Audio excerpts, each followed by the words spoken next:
Hello everyone, Tarvish here, and we are back with another Devour update, the first major update. There have been some small ones, but this is the first major update to Devour since the Slaughterhouse's release.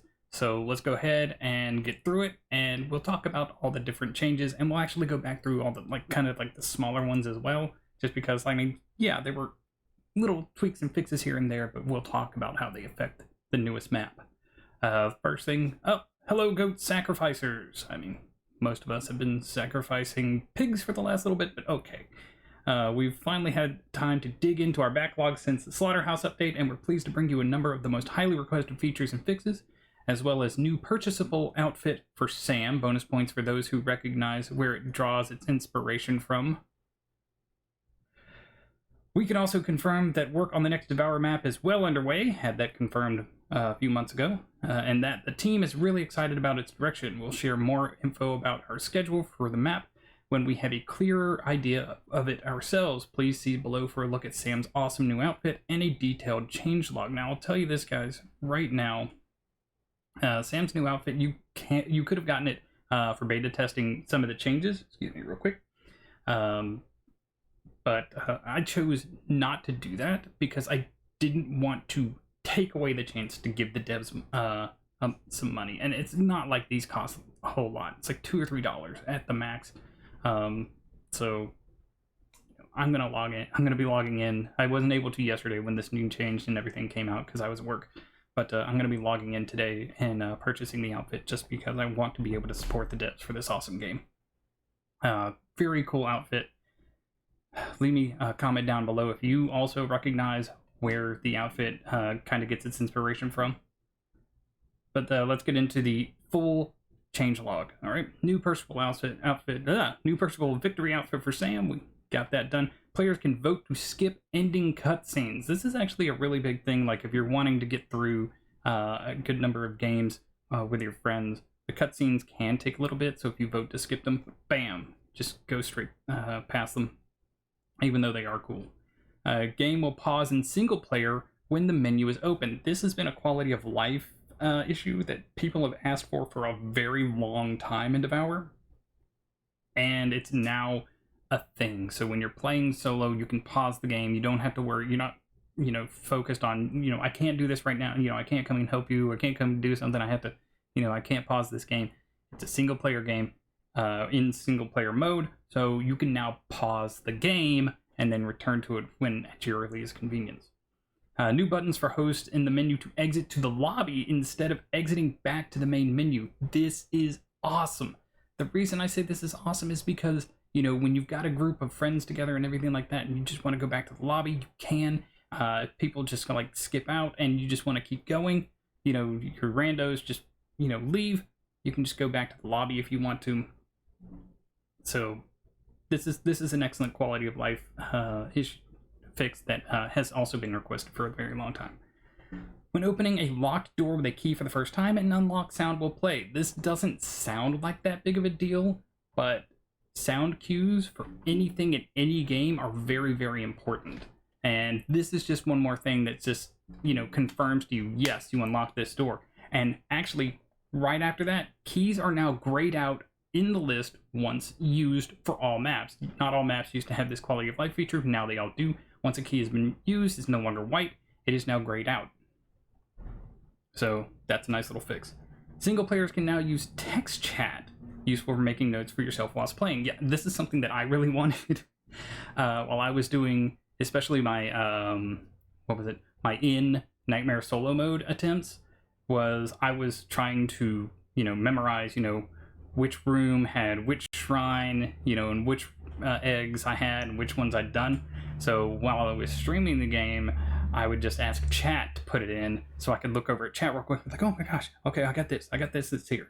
So this is really nice. Now we can, you pause the game, type in your chat or something like that, or pause the game to look at your chat. Really nice feature. Love it. Added camera shake to the elevator during the intro on the asylum. This isn't that big of a deal, but it's a little bit of immersion that brings you in and just says, okay, you're on this kind of rickety elevator in this old asylum. A little bit more of a atmospheric change, which not a bad thing. Improved performance for hosts when opening and closing doors. Older machines may have previously had some stutter with this, but now it's been eliminated.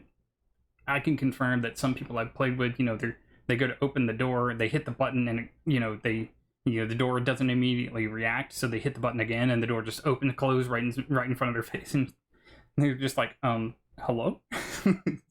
So this is a nice quality of life issue. There seems to be what they're really fixing with a lot of these.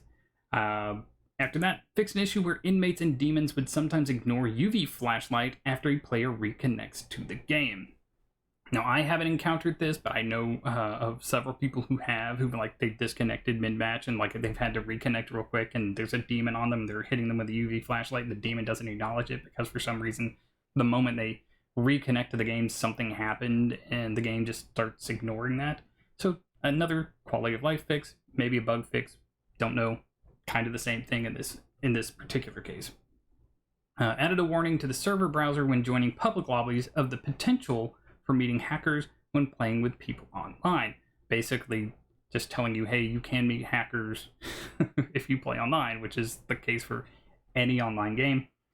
But in DEVOUR, hacking is really looked down upon. So I don't know if this will be for specific individuals in your lobby or if it just is a general thing. I guess I'll see when I log on and find out.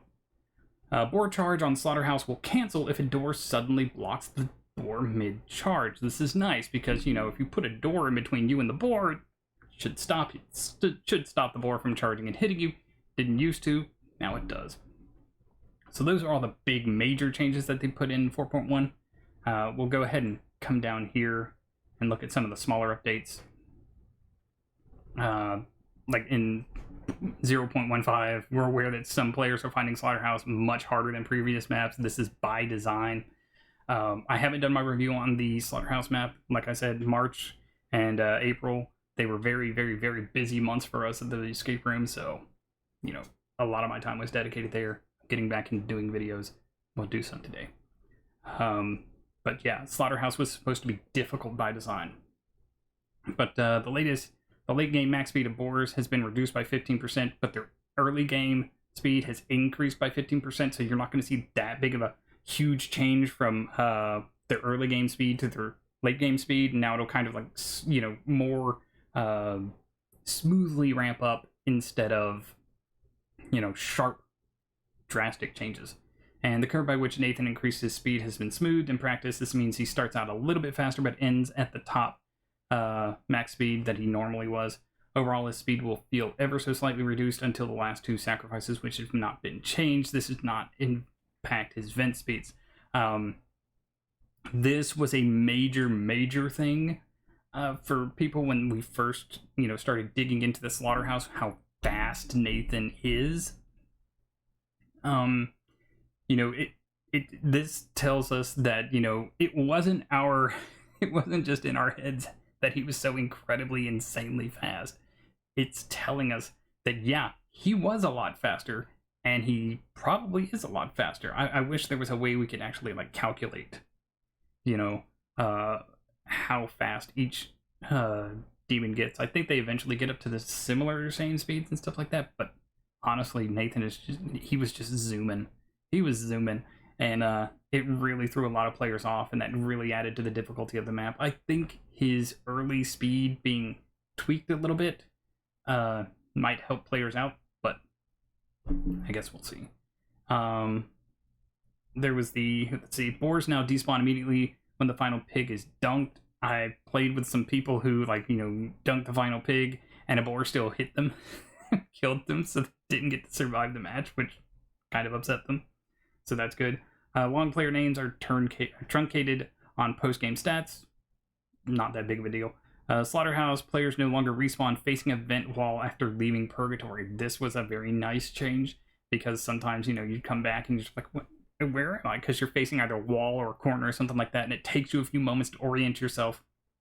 Honestly, I wish that you just wouldn't spawn inside of the vents at all, because I've had it where I've spawned in a vent and there was a boar facing the vent. The boar wasn't in the vent, but it was facing the vent, saw me, and hit me again.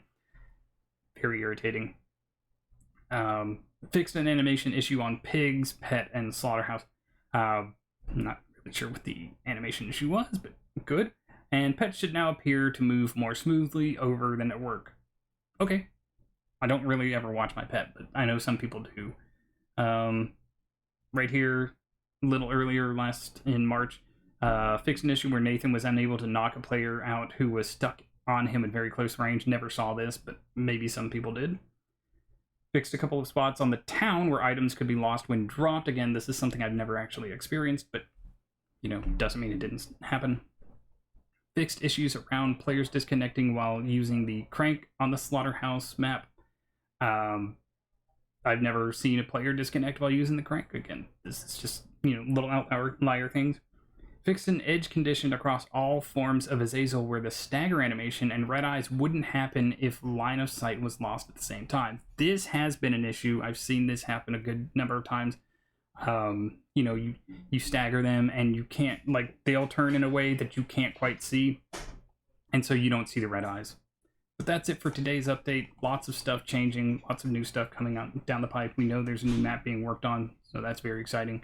Hope you all have a great day, and as always, stay positive.